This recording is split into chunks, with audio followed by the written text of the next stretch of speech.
하나님의 작품으로 살기라고 하는 제목으로 하나님의 말씀 선포하겠습니다. 우리 한국 사람들은 보통 결정론적인 인생관을 가지고 있습니다. 이것을 운명론이라 이야기하는데 그 주역은 그 근간에는 주역이 뒷받침을 하고 있습니다. 보통 팔자라고 하는 말을 많이 사용합니다. 인생을 논할 때 팔자송환이다. 내 인생이 내 마음대로 되지 않을 때에 왜 내 팔자는 이럴까? 그렇게 이야기를 하고 신세한탄을 합니다. 또 혹 다른 사람들이 편안히 살고 있는 모습을 보면은 이야, 저 사람은 팔자 폈네 라고 이야기합니다. 심지어는 마당에 누워있는 개를 보고 개팔자가 상팔자야, 그렇게 이야기하기도 하지요. 자, 그러면은 이 팔자가 뭘까요? 자, 주역에서는 우리 사람이 태어나는 연, 월, 일시를 굉장히 중요하게 여깁니다. 그리고 이 네 가지를 사주, 네 기둥으로 보는 겁니다. 그리고 각 기둥마다 천관과 지지라고 하는 두 글자를 여기 넣습니다. 그럼 네 기둥이니까 8자가 되죠. 그래서 팔자입니다. 자, 주역에서는 우리의 타고난 운명은 이 팔자 안에 다 들어있다라고 이야기합니다. 과연 그럴까요? 그럼 성경은 뭐라고 우리에게 가르치고 있을까요? 성경은 우리에게 정해진 인생을 사는 것이 아니고 하나님과의 인격적인 관계 속에서 우리 인생이 진행되는 것을 가르치고 있습니다. 자, 첫째, 과거의 삶입니다. 3절 하반절입니다. 본질상 진노의 자녀이었더니, 이것이 우리의 본질입니다. 과거의 모습이 이 모습이었습니다. 죽은 사람들은 보지 못합니다. 먹지 못합니다. 말하지 못하는 것처럼 본질상 진노의 자녀였던 우리들은 하나님을 알지 못합니다. 하나님의 음성을 들을 수도 없고 죽어가는 영혼의 안타까운 소리도 들을 수가 없습니다. 하나님의 말씀을 먹지 않아도 영적인 갈급함이 없었습니다. 요한계시록 3장 1절에 우리 주님께서 내가 살았다 하는 이름을 가졌으나 죽은 자로다, 진노의 자식처럼 살아가고 있는 사대교회를 향하여 책망하셨습니다. 자, 그러면은 사람들은 모두 다 행복을 추구하고 있는데 왜 우리는 행복한 삶을 살아가지 못할까요? 본질상 진노의 자녀라고 하는 이 틀에서 벗어나지 못하기 때문에 그렇습니다. 자, 유치원 아이가 혼비백산이 되어 도망을 갑니다. 고함을 지릅니다. 그런데 그 뒤를 보니까 강아지가 좋다고 왈왈거리며 쫓아오고 있는 겁니다. 왜 그럴까요? 이 아이 손에 오징어 다리가 하나 쥐어져 있습니다. 그래서 어른이 보고 얘야, 그거 빨리 던져버려라. 던져버려. 그런데 무슨 말인지 이해하지 못하는 이 아이가 끝까지 그거 쥐고 도망가다가 어쩔 수 없이 그 오징어를 던져버렸습니다. 그랬더니 이 강아지가 더 이상 이 아이를 쫓아가지 아니하고 오징어를 쫓아가는 겁니다. 왜 사람이 불행합니까? 우리 속에 하나님의 진노를 초래하는 죄악이 있습니다. 허물들을 가지고 있었기 때문에 그렇습니다. 피뢰침을 세우지 아니하면 높은 건물들은 참 위험합니다. 낙뢰가 떨어질 때에 그 낙뢰를 피뢰침이 없으면 흡수할 것이 없는 겁니다. 그래서 위험합니다. 마치 6월절 날 어린 양의 피가 문설주와 임방에 발라져 있으면은 그 사람은 죽음의 저주에서 벗어날 수 있었던 것처럼 수없이 많은 저주들이 쏟아질 때에 예수 그리스도를 모시고 살아가는 사람들은 그 저주와 그 죽음들이 십자가가 흡수해 버린다고 하는 거예요. 그러나 피를 침 없이 살아가는 사람들은 낙뢰를 자기가 다 받아야 하기 때문에 본질상 진노의 자녀였다. 성경 그렇게 묘사하고 있는 겁니다. 에베소서 2장 12절에서 이렇게 말씀합니다. 그때에 너희는 그리스도 밖에 있었고, 이러한 상황을 한 절 지나서 가면 뭐라고 이야기하느냐? 그리스도 밖에 있었던 사람이었다 말씀하는 겁니다.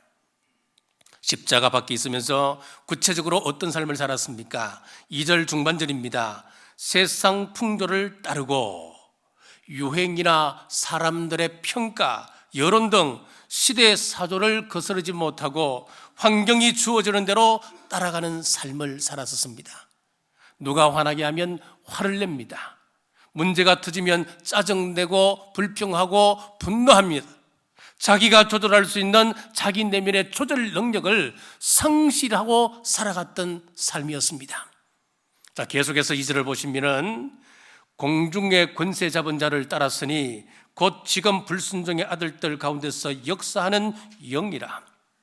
공중 권세 잡은 자를 따라갔다, 사탄을 따라갔다, 이 말입니다. 우리가 예수님을 믿기 전에는 우리의 삶이 사탄을 따라가는 삶이었습니다. 악령들이 하나님을 대항하지 못하니까 이 악령들이 어떻게 하느냐 하면은 하나님께서 만든 사람들, 하나님의 걸작품들을 공격하기 시작하는 겁니다. 귀신이 뭐라고 이야기했습니까? 귀신을 쫓아내었습니다. 이제 그 사람이 고침받았습니다. 깨끗해졌습니다. 갈 곳 없는 이 귀신이 다시 그 사람에게 돌아와서 하는 이야기가 내가 전에 살았던 내 집으로 돌아가리라. 자기 집이라는 거예요. 사람 마음을 자기 집이라고 이야기 표현하고 있는 것입니다. 우리는 성령님으로 이 가슴을 채우지 않는다면 악령으로 채워줄 수밖에 없는 연약한 존재들입니다. 박효진 장로님 책에 보면은 이런 이야기가 나옵니다. 서울 장미동에서 일가족을 암매장했던 사건을 기록하고 있습니다. 아들이 아버지에게 돈을 달라고 이야기했습니다. 그런데 허구한 날 돈 달라고 하는 아들의 버릇을 고칠 겸 해서 돈을 주지 않았습니다. 없다라고 했더니만 이 아이가 투덜대면서 내려오다가 자기 귀에 들리는 소리를 따라가는 겁니다. 야, 신발장을 열어라. 오른쪽을 봐라. 장도리를 집어라. 다시 올라가라. 죽여라. 그래서 아버지를 죽이고 어머니를 죽였습니다. 형님 내외와 어린 조카를 죽였습니다. 그리고 그 5 시체를 암매장했던 그런 사건이었습니다. 영적인 세계를 모르는 경찰이 조사 결과를 발표를 했는데 공범이 있다라고 발표를 했습니다. 도저히 이 일은 혼자서 할 수 있는 일이 아니었다는 거예요. 어떻게 혼자서 5명의 시신을 묻을 만큼 깊이 혼자서 팔 수 있겠느냐. 그러니까 여기는 분명히 공범이 있다라고 수사 발표를 내었습니다. 그런데 후에 박효진 장로님이 알아보니까 그것이 아니었습니다. 이 청년에게 귀신이 시킨 것입니다. 귀신의 소리를 따라가서 가다 보니까 자기도 모르는 괴력이 나왔던 것입니다. 사람이 귀신에게 사로잡히면 자기 이성을 잃어버리게 됩니다. 이런 상태를 포제션 상태라고 이야기를 합니다. 포제션이라고 하는 단어는 완전히 점령하다 그런 뜻을 가지고 있습니다. 귀신이 그 사람의 이성뿐만 아니라 육체까지 완전히 점령한 상태, 포제션 상태가 있습니다. 이것보다는 조금 덜한 상태를 obsession 상태라고 이야기합니다. 이성은 내가 조절할 수 있습니다. 그런데 이런 사람들이 종종 있지 않습니까? 자, 술 마시면 안 되는데, 오늘은 정말 술 마시면 안 되는데, 술 마시면은 야 혹시 알코올 중독으로 갈 수도 있는데 나는 끊어야 돼. 그러면서 여전히 술잔에 손이 가 있는 거예요. 옛 습관을 따라가는 거예요. 그러다 알코올 중독에 빠지는 거예요. 알면서도 거절하지 못하는 상태가 이 상태입니다. 다음 단계가 템테이션 단계인데 잘 아시는 대로 유혹의 단계가 있습니다. 이 유혹이라고 하는 것은 지금 이 시간에도 우리가 당할 수 있는 것입니다. 모든 사람들이 시시각각 받을 수 있는 그런 유혹입니다. 우리 예수님께서도 이 템테이션 유혹을 받으셨습니다. 십자가를 앞에 두시고 이제 고난의 십자가를 준비하며 가슴 아파하시는데 그때 수제자였던 베드로가 예수님 십자가 지지 마시죠. 그것이 바로 템테이션 유혹입니다. 자, 귀신과 성령님의 공통점이 하나 있습니다. 자, 우리가 감정적으로 싫어하고 거절하게 되면 우리에게 들어오지 못합니다. 성령님도 우리가 거절하면 성령님은 여러분 마음에 오시지 않습니다. 마찬가지로 이 귀신이라고 하는 존재도 여러분들이 감정적으로 배척하고 여러분들이 선포하면 들어올 수 없는 것이 바로 이 세계라고 하는 겁니다. 마음대로 하지 못합니다. 그러니까 귀신에게 우리의 거처를 내어주어서는 안 되는 것입니다. 나는 끄떡없어. 내 힘으로 충분히 감당할 수 있어. 이론적으로는 맞습니다. 이론적으로 여러분 감정이 강하면, 여러분 감정이 귀신을 받아들이지 않으면 귀신은 못 들어옵니다. 이론적으로 맞습니다. 그런데 아닙니다. 우리는 본질상 진노의 아들들이라 그러기 때문에 이런 저주를 끌어안고 사는 존재였습니다. 우리의 감정은 수시로 흔들리는 갈대와 같습니다. 그러므로 말씀에 순종해야 살 수 있는 연약한 존재임을 겸손히 시인할 수 있는 우리 모두 되시길 주님의 이름으로 축복합니다. 자, 둘째, 하나님의 작품으로 만드셨습니다. 자, 10절 상반절입니다. 우리 한번 같이 읽겠습니다. 우리는 그가 만드신 바라. 아멘. 자, 미국의 그 대표적인 시인을 들려면은 저는 롱펠로우를 들고 싶습니다. 인생 창가라고 하는 그런 유명한 시를 남겼던 사람인데, 이분이 한 번은 갑자기 시상이 떠오릅니다. 그 시상을 빨리 옮겨야 까먹지 않지 않습니까? 그런데 메모지가 보이질 않는 겁니다. 여기저기 살펴보니까 휴지통에 꼬깃꼬깃 뿌려진 종이 하나를 발견하고 그것을 꺼내 펴고 거기다가 떠오르는 시상을 기록했습니다. 그 종이에 쓰여졌던 그 시, 그 종이 후에 $6,000에 팔리게 되었습니다. 버림받은 종이 조각 같은 우리였습니다. 그런데 작가이신 우리 예수님께서 우리를 선택하시고 우리에게 흔적을 남기기 시작하셨습니다. 그리고 사인도 남기셨습니다. 너는 나의 형상이다. 너는 나의 편지다. 그분이 족적을 남기기 시작한 순간부터 우리는 예수님의 혼이 담겨있는 가치 있는 것으로 바뀌어졌습니다. 시편 41편 43편 1절에 보면은 내가 너를 구속하였고 내가 너를 지명하여 불렀나니 너는 내 것이라. 여러분, 누구든 자기 자신에 대해서 자부심을 가지고 있습니다. 나는 무한한 가능성을 가지고 있다라고 자랑하기도 합니다. 우리 인간들이 재능이 많고 여러 가지 많은 것을 가지고 있다 하더라도, 잠재력을 가지고 있다 하더라도 우리의 그 가능성 때문에 우리를 가치 있게 보는 것 아닙니다, 여러분. 하나님께서는 우리의 가능성이 아니라 우리 주님께서 그를 만져주시기 때문에, 찾아주시기 때문에, 선택해 주시기 때문에 그때부터 우리는 존귀한 사람이 된다고 하는 겁니다. 그러므로 너는 내 것이라 하셨습니다. 이 몸 내 것 아닙니다. 이 몸 우리 부모님 것 아닙니다. 내 몸 내 아내 것 아닙니다. 우리 하나님의 것입니다. 너는 내 것이라 하셨습니다. 하나님의 것입니다. 10절 상반절 말씀, 우리는 그의 만드신 바라. 자, 이 구절을 새 번역에서는 우리는 하나님의 작품입니다. 자, 그렇게 번역을 했습니다. 그렇습니다.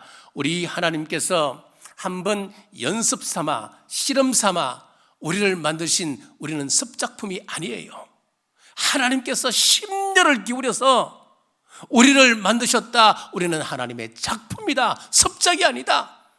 그렇게 말씀하고 있는 거예요. 어떻게 만드셨습니까? 욥기 10장 9절에서 12절입니다. 기억하옵소서. 주께서 내 몸 지으시기를 흙을 뭉치듯 하셨거늘 다시 나를 티끌로 돌려보내려 하시나이까. 주께서 나를 적과 같이 쏟아서며 엉킨 젖처럼 엉키게 하지 아니하셨나이까. 피부와 살을 내게 입히시며 뼈와 힘줄로 나를 엮으시고 생명과 은혜를 내게 주시고 나를 보살피심으로 내 영을 지키셨나이다. 수십 개조의 정자 가운데 하나가 난자를 만나서 하나의 생명체로 결합케 하셨다는 거예요. 결합케 하셨어요. 그리고 가죽과 살을 입히셨습니다. 뼈를 만드시고 근육을 만드셨습니다. 그리고 내게 생명을 주신 것입니다. 여러분, 우리가 살아 숨쉬고 지금 이 자리에 앉아 있다고 하는 것 기적 중에 기적입니다. 여러분 한번 생각해 보십시오. 곰곰이 한번 생각해 보십시오. 내가 어떻게 이렇게 만들어졌을까? 이 모양으로 만들어져 있을까? 시편 139편 13절에서 14절에 보면은 주께서 내 장부를 지으시며 나의 모태에서 나를 조직하셨나이다. 내가 주께 감사하옴은 나를 지으심이 신묘막적하심이라. 그렇습니다. 신묘막적합니다. 우리 귀를 보십시오. 우리가 걷고 뛰어다녀도 넘어지지 않고 균형을 잡을 수 있는 것, 우리 눈에는 잘 보이지 않지만 내 귀 속에 달팽이관을 만들어 놓으시기 때문에 그렇습니다. 지금 이 시간에도 거대한 지구가 엄청난 속도로 큰 소리를 내며 지금 자전하고 있습니다. 그리고 또 공전도 하고 있습니다. 자, 우리 귀는 이 데시벨이 너무 높아도 들리지 않게끔 만들으셨어요. 데시벨이 너무 낮아도 또 들리지 않습니다. 우리 귀가 들을 수 있는 적당한 그 주파수가 있는 거예요. 데시벨이 높습니다. 이 지구가 돌아가는 소리가. 그런데 그 큰 소리는 우리 귓전을 스쳐 지나가게끔 만들으셨어요. 만약에 지금 이 시간 돌아가는 지구의 이 소리를 우리가 듣는다면 우리의 고막은 파열되고 말 것입니다. 지금 이 시간에 이 정원에는 얼마나 많은 곤충들이 있습니까? 그 조그만 개미가 기어가는 소리 내가 다 듣고 산다면 아마 우리는 미쳐 있을 겁니다. 그렇지 않습니까? 그런데 적당하게 우리가 들을 수 있는 그만큼 하나님께서 들리게 해주셨습니다. 참 진짜 기가 막힌 일이지요. 육체뿐만 아닙니다. 우리에게는 혼이 있습니다. 기억력이 있어요. 그래서 말을 합니다. 또 꿈을 꾸기도 하고 비전을 말하기도 하는 것입니다. 하나님께서 우리에게 혼을 주시기 때문에 그렇습니다. 더 중요한 것이 있습니다. 영을 주셨습니다. 우리가 보지도 않았고 그 음성 한번 들어본 적도 없는 하나님을 여러분들이 어떻게 믿고 나의 주, 나의 하나님으로 고백하고 살아가십니까? 여러분, 이것이 믿어진다. 기적 중의 기적 아닙니까? 요즘같이 힘든 때에 이 자리까지 나와서 하나님을 사랑함으로 예배드리는 이 자리에 여러분들이 앉아 계신다. 여러분 어떻게 이럴 수가 있습니까? 우리 하나님께서 은혜 주셨습니다. 말씀을 통하여, 기도를 통하여, 찬양을 통하여 하나님을 만나고 믿어지도록 영혼을 깨우시고 우리 마음을 움직이십니다. 이 모든 것이 신묘막측입니다. 자, 이렇게 만든 작품이기에 그냥 두실 수가 없었습니다. 구원이라고 하는 선물을 안겨주셨습니다. 8절과 9절입니다. 너희가 그 은혜를 인하여 믿음으로 말미암아 구원을 얻었나니 이것이 너희에게서 난 것이 아니요 하나님의 선물이라. 행위에서 난 것이 아니니 이는 누구든지 자랑치 못하게 함이니라. 아멘. 제가 군대 제대할 때에 함께 군생활을 했던 아주 신실한 형제가 있었습니다. 이 친구는 대학을 다닐 때 CCC 활동을 했던 그런 친구였는데 제가 제대할 때에 액자를 하나 선물해 주었습니다. 겟세마네 동산에서 고뇌에 찬 그 기도하시는 예수님의 그 사진, 그리고 그 밑에다가 다음과 같은 구절을 타이핑해서 주었습니다. 자, 오늘 읽었던 8절에서 9절 말씀인데 거기다 제 이름을 넣어 주었습니다. 김상정이가 그 은혜를 인하여 믿음으로 말미암아 구원을 얻었나니 이것이 김상정이에게서 난 것이 아니요 하나님의 선물이라. 행위에서 난 것이 아니니 이는 김상정이가 자랑치 못하게 함이니라. 자, 이렇게 넣었어요. 자, 여러분, 자, 여기다가 제 이름 대신에 여러분들의 이름을 한번 넣어 볼까요? 자, 같이 한번 더 띄워 주십시오. 같이 한번 여러분의 이름을 넣어서 같이 한번 읽어 보겠습니다. 시작. 김상정이가 그 은혜를 인하여 믿음으로 말미암아 구원을 얻었나니 이것이 김상정이에게 난 것이 아니요 하나님의 선물이라. 횡리에서 난 것이 아니니 이는 김상정이가 자랑치 못하게 함이니라. 아멘. 그렇습니다. 우리가 구원받은 것은 하나님의 은혜임을 믿으시길 바랍니다. 아멘. 믿으시기 바랍니다. 나 때문에 예수님께서 십자가를 지셨습니다. 믿습니까? 예수님께서 십자가를 지시고 피와 물을 아낌없이 다 쏟아주셨습니다. 저와 여러분을 우리 하나님께서 예수님과 맞바꾸어 주실 만큼 저와 여러분을 소중한 존재로 여겨주셨습니다. 이 사실을 믿으시는 우리 모두 되시기를 주님의 이름으로 축복합니다. 우리 인격적인 관계라고 하는 것은 일방적인 것은 없습니다. 서로 상방간에 서로 주고받고 있어야 그게 인격적입니다. 우리가 일방적으로 섬기거나 섬김을 받는 것 건전한 인격적인 관계가 아닙니다. 본질상 진노의 자녀였던 저와 여러분들을 우리 하나님께서 정말 소중한 새로운 피조물로 우리 하나님의 보배로 여러분들을 만들어 주셨다면 우리는 그 작품에 걸맞는 삶을 살아야 합니다. 자, 그래서 세 번째, 우리 하나님의 작품으로 살아야 합니다. 10절 중반절입니다. 그리스도 예수 안에서 선한 일을 위하여 지으심을 받은 자니 이 일은 하나님이 전에 예비하사 우리로 그 가운데서 행하게 하려 하심이라. 우리의 삶은 돈을 위한 삶이 아닙니다. 명예를 위한 삶도 아니고 인기를 얻기 위해 사는 그런 삶도 아닙니다. 그럼 우리의 삶은 어떤 삶이어야 되느냐? 예수 그리스도 안에서 하나님의 선한 일을 위하여 지으심을 받은 존재, 그러한 삶을 살아야 하는 사람들입니다. 자, 조수미 씨가 이탈리아에서 성악을 공부할 때에 핀란드 콩쿠르에 참가를 하게 되는데 핀란드 역사상 최연소 참가자였다 그럽니다. 또 이분이 워낙 실력이 탁월하다 보니까 콩쿠르에 참석을 하고 이제 발표를 기다리는데 누구든 조수미 씨가 1등이다라고 생각들을 했답니다. 그런데 발표를 보니까 중국 사람이 1등을 하고 조수미 씨가 2등으로 밀려난 겁니다. 거기에 참석했던 모든 사람들이 조수미 씨가 억울하다고 이야기합니다. 그리고 조수미 씨 그분도 몇 달 동안 실망과 좌절과 분노로 인하여서 노래를 부를 수가 없었대요.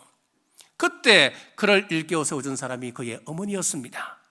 야, 수미야, 나는 한 번도 너에게 1등 하라고 이야기한 적이 없었단다.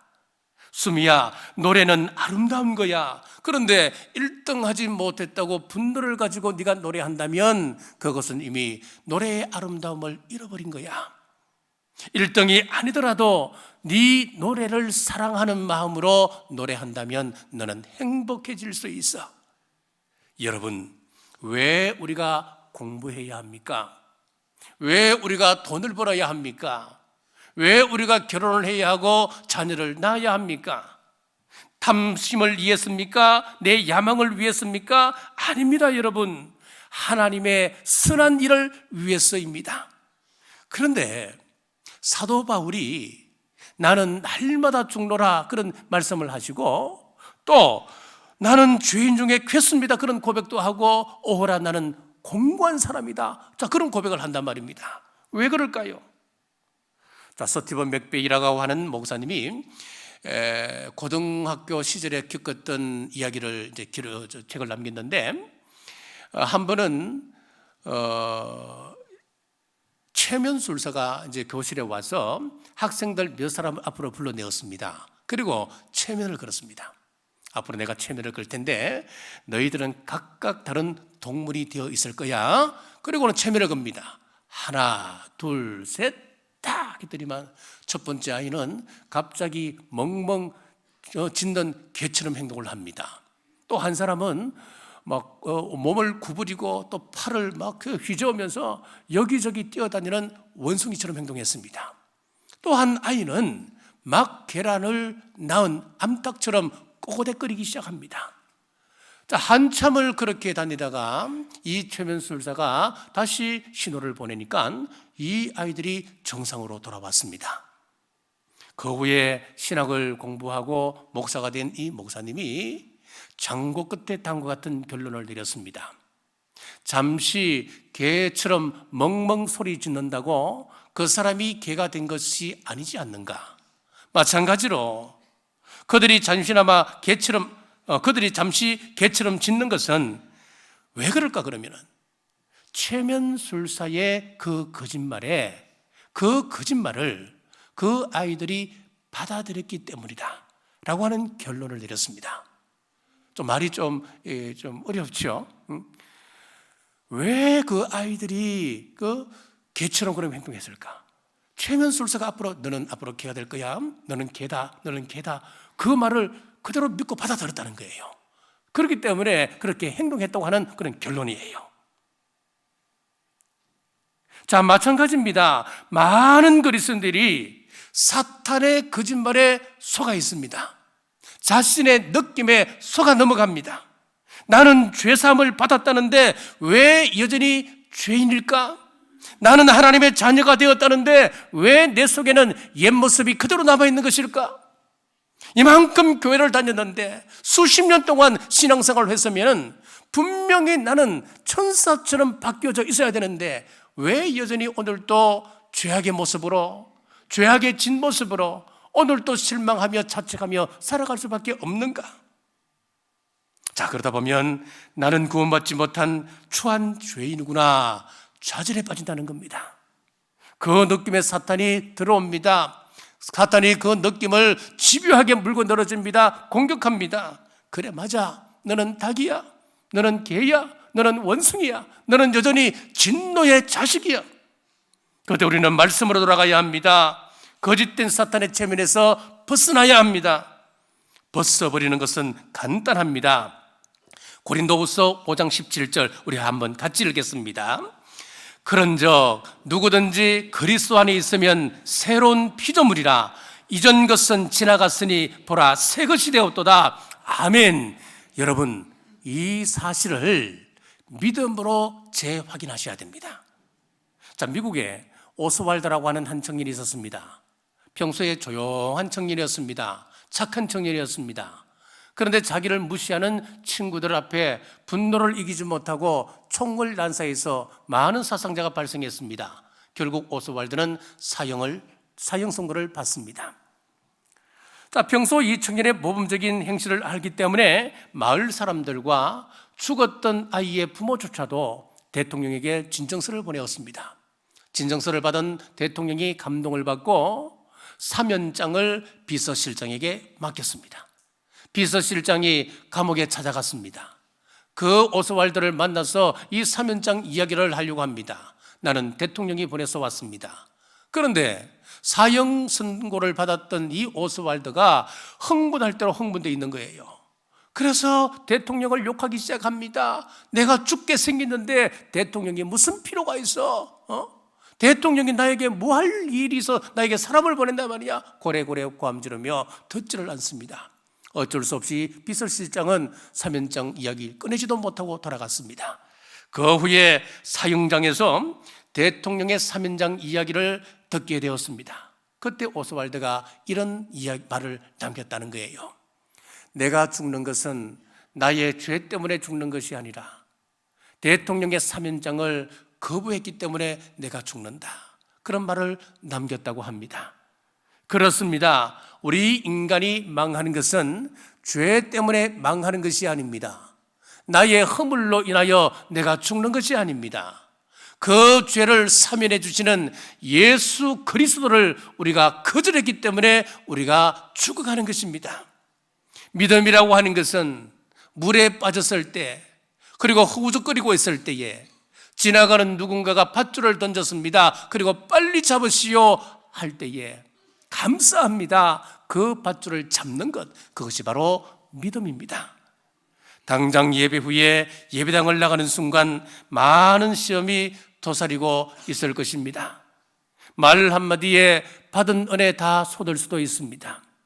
저걸 그냥 마음으로 악한 생각을 품을 수도 있습니다. 내 육신이 나의 본능을 따라 움직일 수도 있을 것입니다. 그때 나의 믿음이 흔들립니다. 나라고 하는 인간은 역시 안 되는구나. 아닙니다, 여러분. 최면술사의 말에 속아 멍멍 짖는다고 개가 아니듯이 죄를 짓는 실수를 한다고 나는 구원에서 멀어져서 말하지 마십시오. 내 느낌 따르지 마십시오. 나는 여전히 하나님의 걸작품입니다. 하나님의 새로운 피조물입니다. 오늘도 연약하여 넘어질지라도 주님의 피를 값주고 의인이라 거룩한 사람이라 인정해 주신 그 은혜를 기억하고 다시 죄의 자리에서 일어나 하나님의 선한 일을 도모하는 우리 모두 되시길 주님의 이름으로 축복합니다. 또 우리 예수님께서 마태복음 5장 20절에서 내가 너희에게 이르노니 너희 의가 서기관과 바리새인보다 더 낫지 못하면 결코 천국에 들어가지 못하리라. 바리새인의 의보다 낫지 못하면 천국에 들어가지 못한다. 누구 말씀이냐면 우리 예수님의 말씀이에요. 이건 진리예요. 자, 그러면 심각해집니다. 우리 가운데 바리새인만큼 신앙생활 잘할 자신 있습니까? 이 사람들의 삶을 단적으로 몇 가지를 성경은 말씀하고 있는데, 첫째는 11조 생활 정확하게 했습니다. 10분의 1을 정확하게 떼어서 하나님께 바쳤습니다. 그리고 또 다른 11조를 떼어서 그 11조를 가지고 구제하고 선교하는 일에 사용했습니다. 그것뿐만 아닙니다. 1년이 지나면 1년에 대한 11조를 또 뗐습니다. 대단한 사람들이지요. 그리고 시간에 대한 11조 개념으로 그들은 교회에 나와서 하나님 앞에 기도하는 시간을 또 바쳤습니다. 또 음식에 대한 11조 개념으로 그들은 금식했습니다. 철저하게 그것을 지켜나갑니다. 우리 예수님께서 바리새인의 의보다 낫지 못하다면 천국에 들어갈 수 없다. 여러분 심각하지 않습니까? 우리가 어떻게 천국 갈 수 있습니까? 바리새인들보다 하지 못하는데. 자, 여러분, 뜨거운 물에다가 녹차팩을 담그게 되면 녹차가 되듯이 맹물 같은 내 인생에 녹차팩 같은 우리 예수님께서 오시니 녹차 같은 인생, 녹차의 향기를 먹으면 그리스도인이 되었습니다. 아이고, 네가 무슨 그리스도인이야? 아니에요. 내가 인정하든 인정하지 아니하든, 다른 사람이 나를 인정하든 인정하지 않든 우리에게는 녹차향이 이미 나고 있습니다. 믿으시기 바랍니다. 여러분들은 그리스도의 사람이 이미 되었습니다. 내 안에 그분의 모든 의가 녹아서 내 것이 되었습니다. 그러므로 우리의 의라고 하는 것은 예수님의 의입니다.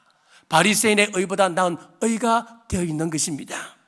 우리가 또다시 죄를 짓고 절망 가운데 빠졌을 때에 사탄은 조롱할 것입니다. 너는 이제 끝나서 무슨 낯으로 하나님을 뵈, 무슨 얼굴로 하나님께 나가 예배드릴 수 있는 자격이 된단 말이야. 그 사탄을 향하여 선포하십시오. 내가 비록 연약하여 또 넘어졌지만은 나는 또다시 일어나 거룩한 하나님의 백성답게 거룩한 삶을 다시 이어가리라. 나는 이미 영광스러운 하나님의 작품이다. 나는 하나님의 자녀고 하나님의 가족이 되었고 하나님의 신부가 되었다. 나를 좌절케 하는 이 마귀야, 예수 그리스도 이름으로 명하노니 나에게서 떠나갈지어다. 여러분 선포하며 이 한 주간 예수님 안에서 예수님의 공로 의지하여 믿음으로 승리하는 한 주간 되시길 주님의 이름으로 축복합니다. 기도하겠습니다. 오늘도 두 손 들게 펴시고 우리를 기다리시는 하나님 은혜를 감사합니다. 죄로 인하여 진노의 자녀로 살았지만은 하나님께서 하나님의 영으로 새로운 피조물로 하나님의 글작품으로 재창조하심을 감사합니다.